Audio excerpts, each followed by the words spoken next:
to a trial many of you have been watching at home. There was a tense cross-examination in the Karen Read murder case. The defense questioning the man who owned the home where John O'Keefe was found dead. Good afternoon. Thanks for staying with us. We're going to pick up right where things left off on Friday. Brian Albert returned to the stand. Now, during questioning, the defense asked the former Boston police officer about prior statements he made about not knowing his client. And the defense tried to show that Albert contradicted his past testimony about what happened that night. So the female you had never met before, is that fair to say? Answer, no. I've never met her or seen her before, period. Maybe once, but I don't think I've ever had a conversation with her. That was the entire quote, correct? That's the entire quote, yes. That's not what you read earlier, but yes. Well, Mr. Albert, who took the photo? I don't know. Karen Read took the photo, didn't she? I have no idea who took that photo. Karen Read took the photo, you're literally staring right at her, correct? I don't know who took the photo. So you lied under oath when you said, I've never met or seen her before, correct? No, because that wasn't my whole statement. So you lied under oath when you said, I've never met or seen her before, correct? No, because that wasn't my whole statement. And then I remembered that I had met her once. Let me just ask it this way. Sure. Is that sentence true or false? That you had never met or seen her before?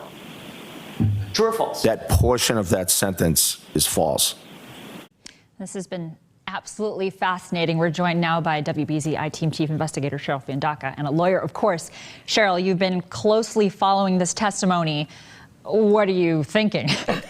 Well, this is cross-examination, so it's always usually a little tense. But, you know, they're bringing out some inconsistencies. He can't remember some information. The jury's listening to all of this, and they're assessing the witness's credibility. Do they believe him? Do they think he's being honest? Do they think he really does not remember? Do they think he is lying? Do they think he maybe is intentionally misleading the, defense attorney?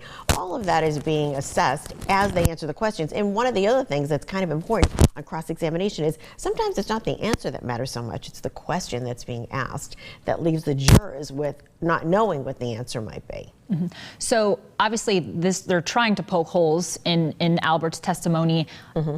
Is it effective in your opinion? Well, so far it seems to be at least effective in the sense of his saying, he's up there saying, I don't recall, I don't remember. Information, not coming out of your home when you see there's a whole big incident going on your front lawn that you slept right through it, your dog slept through it. Does the jury believe that? Does the jury believe that a police officer who sees all this going on his front lawn doesn't go outside to say, what's going on, what's happening here?